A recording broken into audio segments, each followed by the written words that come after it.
I'm gonna flip this Yeah. thing back at you because I Yeah. haven't heard it. So my introduction to Born Primitive is basically a friend was like, "Hey, there's this company, Born Primitive. You guys should work together and collab."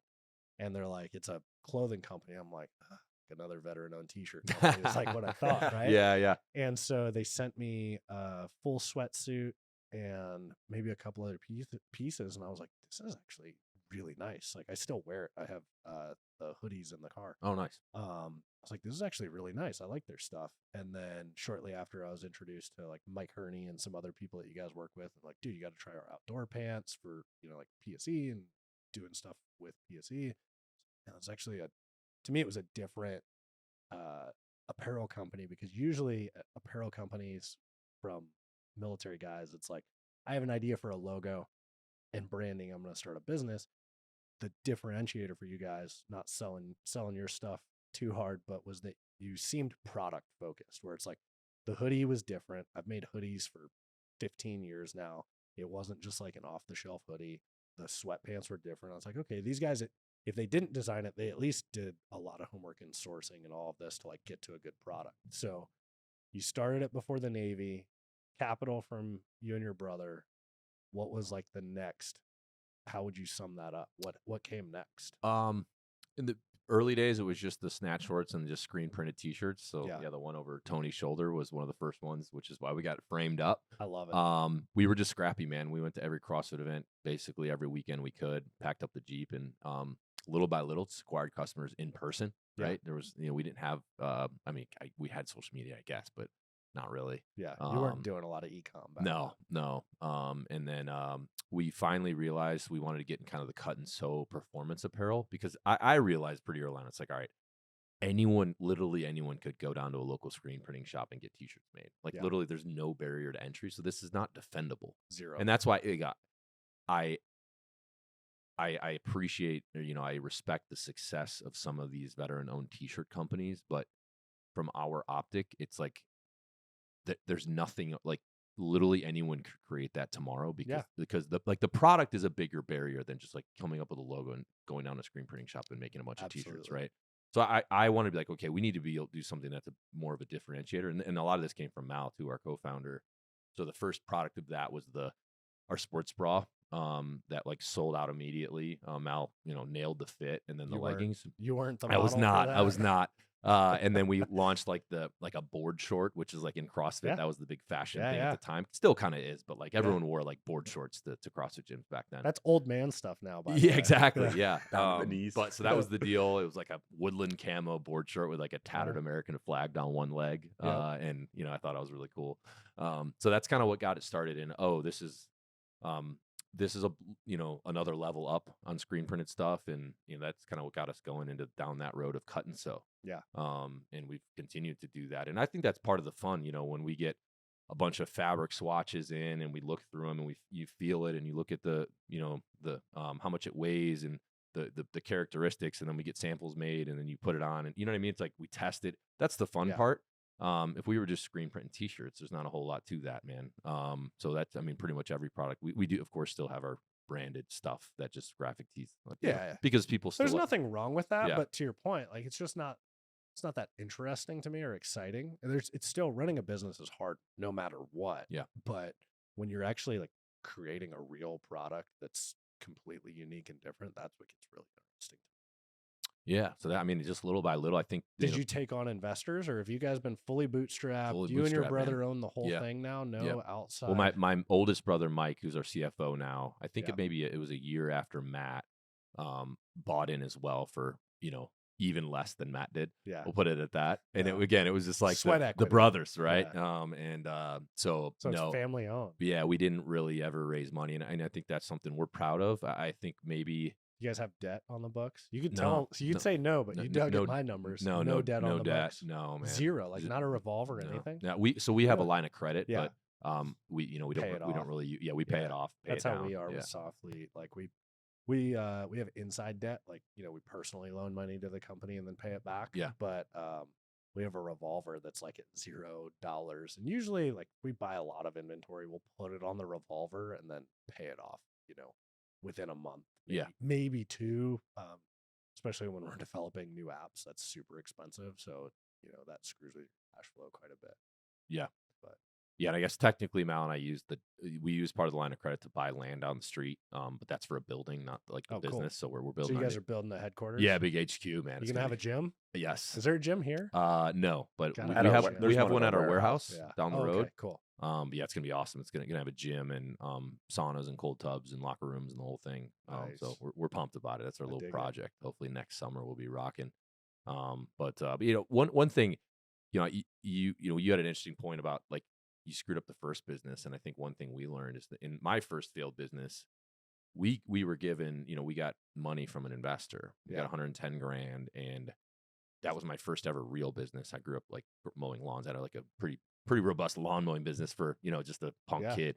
But that was the first real business, and we got a check. We pitched this product that we had invented, and What was the product? it was a giant keg koozie Okay. that you could brand, so it would look like a beer can. So That's like it'd be pretty like a cool. giant Miller Lite can, but it would wrap the keg. Yeah. We developed it in college. We did a class on it. And Sounds anyway, accurate. yeah, pretty standard, right? Football player at Yeah, Yale. exactly. Yeah. We thought that was our Yeah. ticket to living in Bora Bora. Yeah. But when you have someone else's money, you treat it differently, For right? sure. So we bought a $50,000 printer we needed, and I signed like a 5-year lease on a warehouse, and we took out ads on the chive.com. Like that was our launch day. We thought we were just going to blow it up. You know what I mean? Oh, $5,000 here, Yeah. 10 grand here. Before you know it, all the money's gone. Yeah. Where when you use your own money, and particularly when you're not, like wealthy, I mean, you freaking every penny freaking matters, man. Yeah. You know what I mean? Absolutely does. And I think that mindset has worked really well for us. Where a lot of our competitors have raised, some of them north of $100 million. That's And all of nutty. a sudden, they're sponsoring these huge things, and they sign all the best athletes, and it's like, I respect the game, but a lot of that's backfiring now, man. Yeah. Because guess what? Now you're the founder. You have no control of your own company. You got a bunch of dudes in suits in a conference room, a lot like this, telling you what to do, or Right. like you mentioned off air, which we won't mention, people almost getting kicked out of their own company that they freaking started. Yep. I mean, that happened with Chip Wilson, with Lululemon. Yeah. Right. He made a major private equity mistake, and then he started, Well, the brand started losing its identity. Yeah. And getting more in one direction, and he's saying, "Whoa, I'm the founder. That's not how we roll." Right. And They guess said, what? Actually, Chip. What? I Yeah, said they they said, said, "Actually, "Actually, Chip, Chip." you now work for us. Yeah. See you later." And no Yeah. more Chip. The dude freaking started Lululemon, Yeah. right? So, I'm proud that we still call the shots. Sure. We still are true to who we are. We're not afraid of who we are. You see the American flag on the wall right behind you with the 50 cal rounds Yeah. where the stars are. Yeah. It's very, we're proud of that. And now eventually there's going to be a time where we can take on an investor. I think that'll be in a couple years. But we now know, we want to make sure we align with the right partner that will Yeah. allow us to maintain the integrity of the brand. Yeah. So, That's smart. yeah. I talked about this a lot with Evan on his podcast that both of us just did, but I did it the week after you did. Yeah. I was never a process guy. Like when guys are like, "Oh yeah, I'm all about the process." That was never me. Like I don't give a shit what the process is. Like I want the light at the end of the tunnel previously, and now I fully love the process of it. So a lot of those mistakes, I'm like, man, was it a mistake? I don't know, because now I've learned the lesson. And that's been one of my thoughts with the failed companies, because I've had a couple other failed companies as well prior to the Made in USA clothing line. Damn, dude. Yeah, All these not- skeletons are coming out. No, I they're love not it. really, I love it. It like, means big you're willing to play a failures. hand. It was like, okay, well, I'm gonna try this, but like I hit the ceiling or whatever it was, and I don't think I lost money on any of those, but the lessons learned were ingrained so much more than the lessons learned when it went well, if that makes sense. So for me, a lot of times I'm like, well, I like went ugly early. I gave away equity like it was candy. I took on debt. We took on, I can't name the company that we took the debt on from in the early days of Soflete to pay for ads, but it was like 25% APR type loans, like crazy. But we were like, whatever, like our numbers, we can support this until you can't, and things change. And that's what happened as the landscape changed. And so my point is, I've come to love that process of learning so much, which is funny because I hated school, but I love learning through business so much that I don't view those necessarily as mistakes at this point. I'm kind of like glad they happened to like get them out of the way, right? Like get that done in the 20s. That way in your 30s, 40s, etc., you can, hit the ground running. So Did you find that did that ground your decision making a little bit too when you kind of flipped it and started to enjoy the process more? And I ask that because I think when you're so worried about the end state, and this is applicable to business and life, you yeah, get the shiny object syndrome where you're so set on that end state that you're chasing your tail all over the place trying to bring that end state forward. Whereas when you fall in love with the process, you show up each day, there's like a calmer, less neurotic version of you that then makes decisions better. And that's my own bias. But do you feel like you yeah. felt that a So little I bit? would say that I feel better about going through the hard times, let's call it. I'm less stressed about that, knowing that that's part of the process. Yeah. I don't feel that we were neurotic in the early days of like chasing our tail. I've seen a lot of people do that. I actually just told a friend of mine who's doing advertising for a very large company now and kind of not struggling to get results, but struggling with the process. And I was like, dude, just calm down, like build your strategy and run your strategy, right? Like plan your dive your plan. Mhm. That's the thing for you guys. Yep.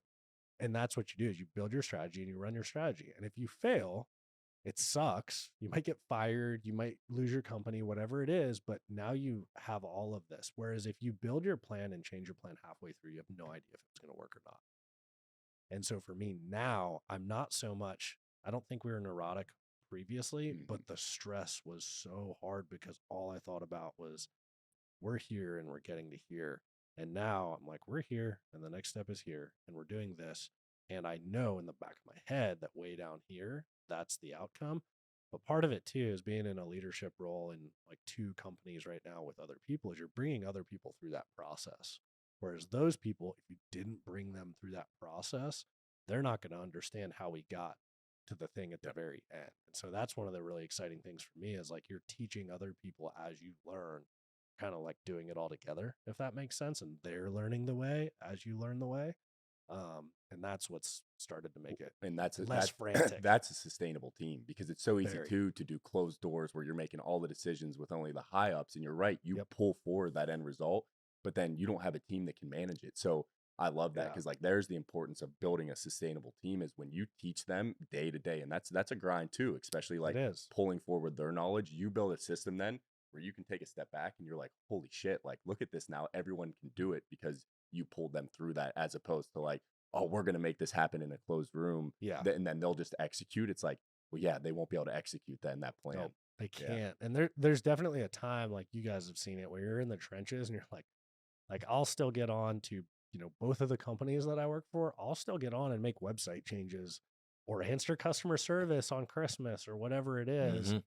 It's 10 o'clock at night and something's burning down. Like I'm up knocking it out, quote unquote, in the trenches, if you will, as people like to Yeah. say, but just, sleeves rolled up. And there's definitely a time and place for that. But when you can do things properly, that is so much more important than it's really easy, especially as an entrepreneur, to be like, get out of the way. I'm going to do this because you've done those like nitty gritty things before. Like, I don't know if you built your first website or if you paid somebody to do it, but it's really easy just to be like, I'll just handle this and get it, whether that's like a photo shoot, product design, whatever it is. But once you have that team built, it is so much better long-term for everybody. If you be like, no, I'll help. Like, I'll help with this. I'll guide you through it. We'll work on this thing together, but you're not going to just like push them to the side to get it done. For sure.